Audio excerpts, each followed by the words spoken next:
நடுவுல கொஞ்சம் எமோஷன் ஆகி கண் கலங்கினாரு, அது பாத்தீங்களா? எல்லாருமே கண் கலங்கிட்டோம். கண் கலங்கினாரு. ஆமா, ஏன்னா விஜய் சார் வந்து நாங்க ஃபேமிலில ஒருத்தரா பாக்குறதுனால, சோ அவர் வந்து எங்களோட ஃபேமிலி மெம்பரா இருக்காரு. சோ அது பிரிக்க முடியாதுன்னு அவரும் எமோஷனல் ஆயிட்டாரு. ஆஸ் அ ஃபேனா நாங்களும் கொஞ்சம் எமோஷனல் ஆயிட்டோம். ஏன் அந்த கனெக்ட்? அவர் கண் கலங்கினா நீங்களும் கலங்கிறது, அந்த கனெக்ட். குட்டி வயசுல இருந்து பாத்துட்டு இருக்கோம். நாங்க ஒரு சைல்ட்ஹுட்ல இருந்து ஃபேன். நாங்க அப்பத்துல இருந்து பாத்துட்டு இருக்கும் போதும் இனிமே எங்க அண்ணன் தாங்க சிஎம். எங்க அண்ணன் தளபதி தாங்க எல்லாமே. தமிழ்நாடே எங்க அண்ணன் தாங்க இனிமே.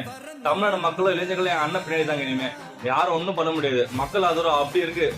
மக்கள் தீர்ப்பு மகேஷ தீர்ப்புங்க. 2024 எலெக்ஷன்ல நம்ம அண்ணன் தாங்க சிஎம். அதாவதுங்க, கரூர் விஷயம், ஜெயநாயகன் படம் ரிலீஸ், சிபிஐ விசாரணை, இப்போ ரீசெண்டா அவரோட ஃபேமிலி இஷ்யூ, என்னென்னவோ போட்டு பார்த்தாங்க, ஒன்றும் வேலைக்கு ஆகல. இந்த மீடியாக்கெல்லாம் வந்து எங்க அண்ணன் டிவி போட்டு தான் அந்த மீடியாவே இப்போ வந்துருக்கு சரியா. என் அண்ணனால தான் இந்த மீடியா, எல்லா மீடியாவும் அண்ணன் முட்டு ஊத்துனுக்குறாங்க, எல்லா மீடியாக்காரங்களும். அதாங்க, எங்க அண்ணன் இல்லாம இந்த மீடியாவும் இல்லை, தமிழ்நாடும் இல்லைங்க. எங்க அண்ணன் தாங்க இனிமே. மக்கள் கூட்டணி ஆட்சி தான், ஆட்சி தான் எங்க தளபதி ஆட்சி மட்டும் தான்.